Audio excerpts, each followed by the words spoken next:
What is up? This is Ryan here with the Scale Up Show. We are back with Kris Rudeegraap, who is the founder and CEO of Sendosa.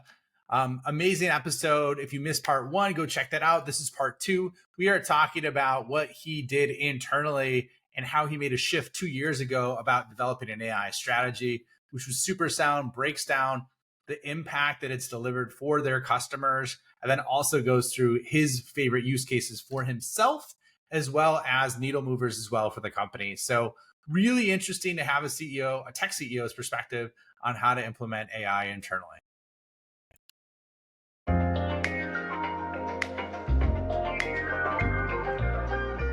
What is up, everybody? This is Ryan here for the Scale Up Show. I have Kris Rudeegraap, who is the CEO and founder of Sendosa, back for part two. He was dropping fire about how he cut the size of his SDR team in half by using AI automated systems through Play. In addition, created even more pipeline out of it. Got really tactical, more tactical than I think any other CEO I've had on the show has gotten before. And if you missed that episode, go back and check out part one.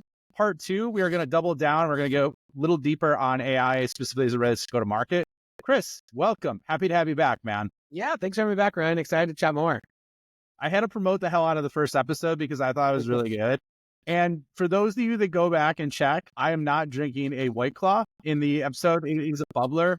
I slung it back, and Kris asked me in between, like, "Hey man, was that a White Claw that you were drinking?" So yeah, I was not drinking a White Claw. For those of you watching on YouTube as well. So just for point of clarity. So, anyways, man. So long story short, Kris has a company called Sendosa. They do basically an automated platform for gift giving. And I'm not going to get into the whole backstory on other things because we're short on time for episode two, because Kris has got some big things he's got to do as a CEO. So what I want to get into though now, and this is building off of what we talked about last time, is specifically like you mentioned that your company as a whole has made some tremendous investments in terms of AI. Like walk us through that, man. And would love to hear like how you approach it from a leadership perspective, because I think your take on this is super fresh, and a lot of folks need to hear this.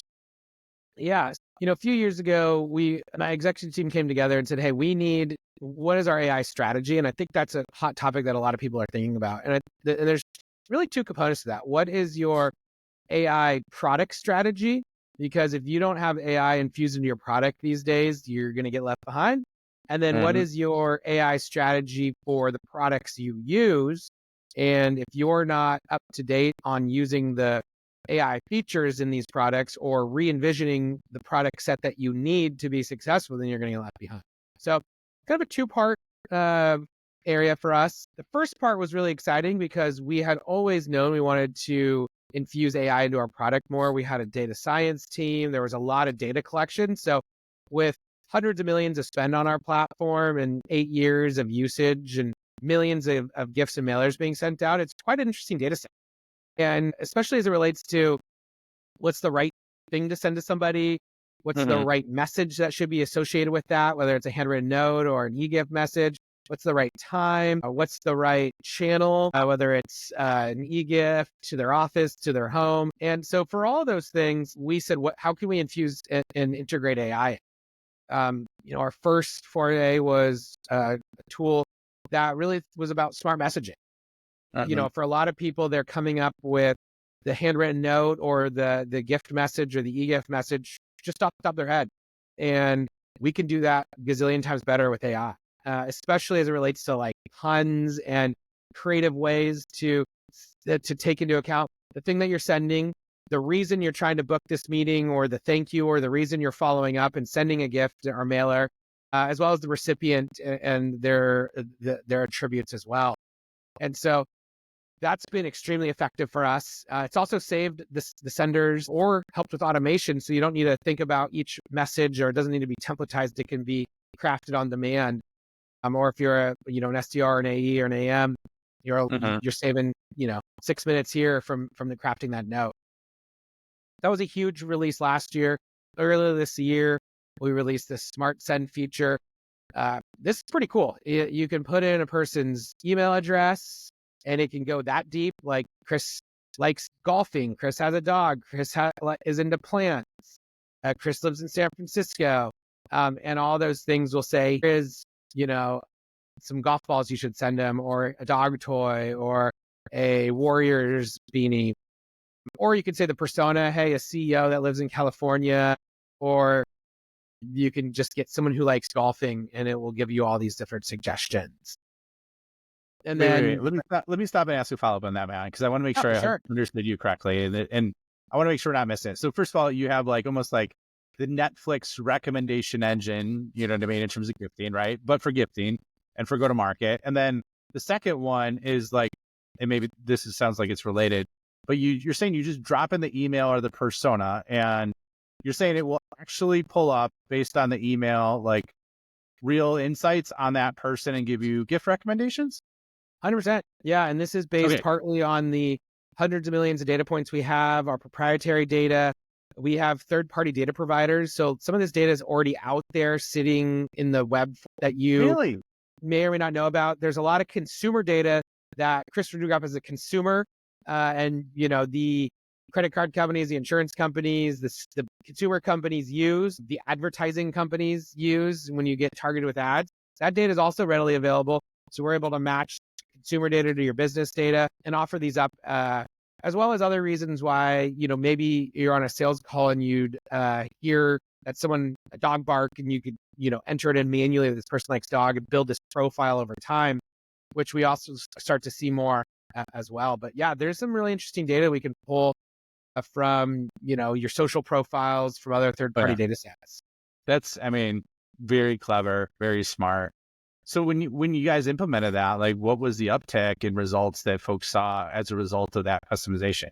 Yeah, so there's two things we were focused on with that release. One was the uptick in conversion. So we track things back to CRM and say, hey, this now book more meetings, or got more second calls, or got people to attend a webinar more. We saw an uptick in conversion across the board. And then the other thing is we saw more people come in there, and our monthly active senders, which is a metric that we track, increased, which showed that the ease of use. And people, our thesis or hypothesis was that some people were not gifting because they didn't know what to send. And so when we shortcutted that and said, hey, don't think about it anymore, we'll think about it for you, then we can help along. And so that shortcutted it for it. And some people actually might be like, hey, I really want to send Kris some kind of a cool golf gift. I just don't know what. So you just go and search for a golf gift, and we'll give you some suggestions that way. So we're not eliminating all, human decision making, but we're making it that much easier with AI and our recommendation engines. That's so cool. I love that, man. I mean, it makes perfect sense too. So it's good that Also, you AI strength. is great at writing. I think that's one of the key learnings from LLMs and ChatGPT is that, the content creation portion of it. And I like to think about like content creation draft one is like the most optimal thing. So if you can get, our PunPal smart messaging feature to generate the first version of the note that you're sending out with your gift or your mailer, why not? Yeah.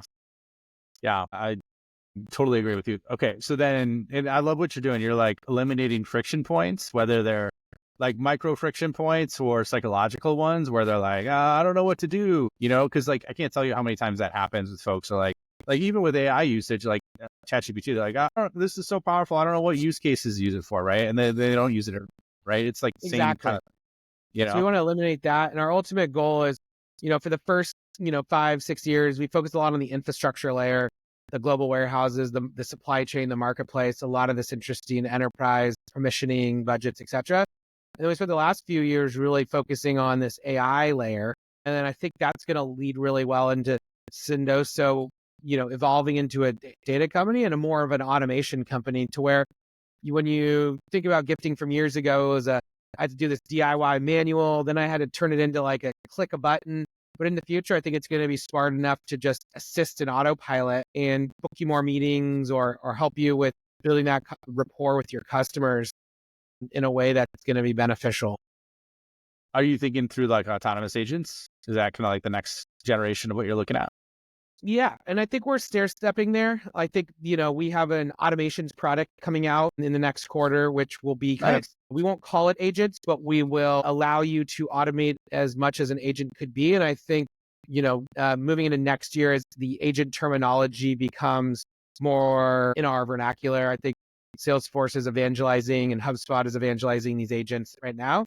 And so we will have the technology and then we'll start to product market that in the year to come. Want to make sure our customers are using our product like they want to use it today. And it's a bit of a transition. I think AI agents are the obvious, future. Going from now to AI agents, I think you need to bridge that gap a bit.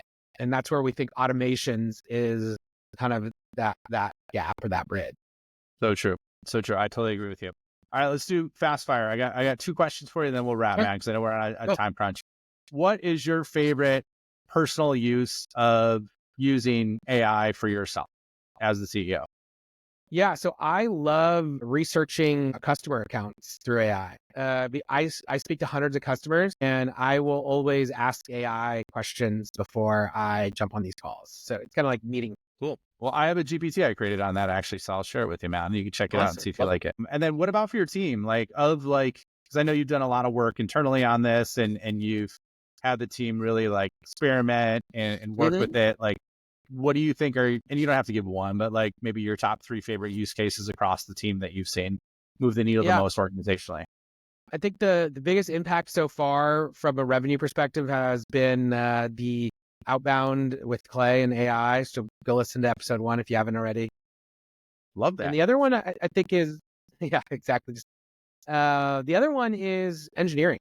I think we're at a stage where our engineers can be super powered by using Cursor and Copilot and some of these AI tools that help with code completion.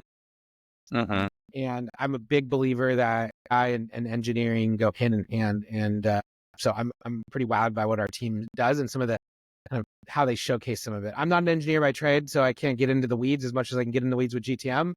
But when they show me or geek out with me, I'm like, wow, this is powerful. So I love the engineering side of AI.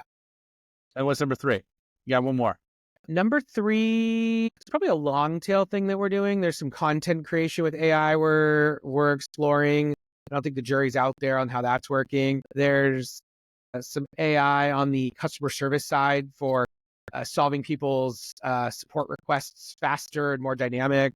There's some AI for inbound chat, which is shifting from a chat where you have to click buttons. Then there's more of a ChatGPT experience, but sits on our data set and sits on our CRM. That's through Qualified. It has a really interesting AI SDR called Piper, which is an inbound AI. So I think there's a long tail of other things we're exploring there that are providing some interesting value. Awesome, man. Well, we're up on time. Where can people find you? Where can they find more about Sendoso? Sendoso.com if you want to hear more about what we're doing there. Add me on LinkedIn, Kris Rudeegraap. Follow me, connect with me, and shoot me an email. Kris@sendoso.com. I love geeking out on this topic of AI, of go-to-market.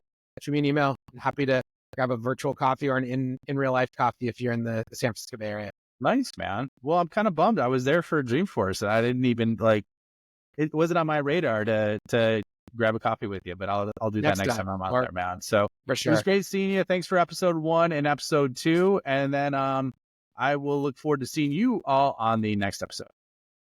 Thanks, Ryan.